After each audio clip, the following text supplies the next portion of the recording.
அனைவருக்கும் வணக்கம். இன்றைய திருக்குறள் 193. நயனீலன் என்பது சொல்லும் பயனில பாரித்துரைக்கும் முறை. பயனற்றவர்களை பற்றி ஒருவன் விரிவாக பேசிக் கொண்டிருப்பதே அவனை பயனற்றவன் என்று உணர்த்தக்கூடியதாகும் என்ற திருக்குறளில் கலைஞர் ஐயாவின் உரையிலிருந்து இன்றைக்கி பார்த்திங்கன்னா வெண்மை மாத இதழிலிருந்து தான் ஒரு குட்டி கதை. ஒரு குருவிட்ட போய் ஒருத்தன் கேட்குறான், ஐயா குருவே, திராட்சை பழத்தை சாப்பிட்டா நல்லதா அப்படின்னு. சாப்பிட்டா நல்லதாங்கிறது. அதே ஜூஸ் ஆக்கி சாப்பிட்டா நல்லதாங்கிறது. அது சாப்பிட்டா நல்லதாங்க. அதுலேயே கொஞ்சம் ஈஸ்ட்டு சேர்த்து சாப்பிட்டா நல்லதாங்கிறது.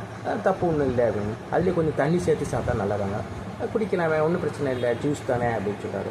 அப்போ அதுக்கே ஏன் ஐயா எல்லோரும் வந்து சொல்கிறாங்க அப்படின்னா, இதெல்லாம் சேர்த்து தண்ணிலாம் சேர்த்து ஊற வச்சு ஒரு மாதம் கழித்து குடிச்சாக்கினா அது போதை பொருள், மது அப்படின்னு சொல்கிறாங்க அப்படின்னு சொல்லி அவர் சொல்கிறாங்க.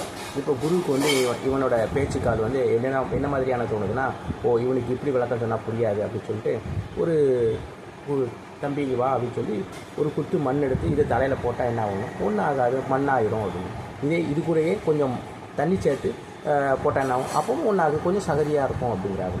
இதையே தண்ணி சேர்த்து கலவை சேர்த்து சுட்டு செங்கலாக்கி இவன் தலையில் போட்டாங்கன்னா மண்டை உடஞ்சிருக்காரு. அப்படி தான் இது மாதிரியான விஷயங்கள். எப்படி சாப்பிடணுமோ அதை சாப்பிட்டா ஒன்றும் செய்யாது. இதை மாதிரி தவறான வழியில் பின்பற்றி சாப்பிட்டாலும் அது நமக்கு உடம்புக்கு கேடு அப்படிங்கிற அந்த விஷயத்தையும் சொல்லி, பயனற்றவர்களை பேசி பயனில்லாத செயல்களை செய்து நம்மளுடைய கெடுத்துக்க வேண்டாம் அப்படிங்கிற அந்த விஷயத்தை சொல்லி இன்றைய திருக்குறள் நிகழ்ச்சி இன்றைய நிறைவடைகிறது. செலிய அன்போடு சேஷா பிரபு.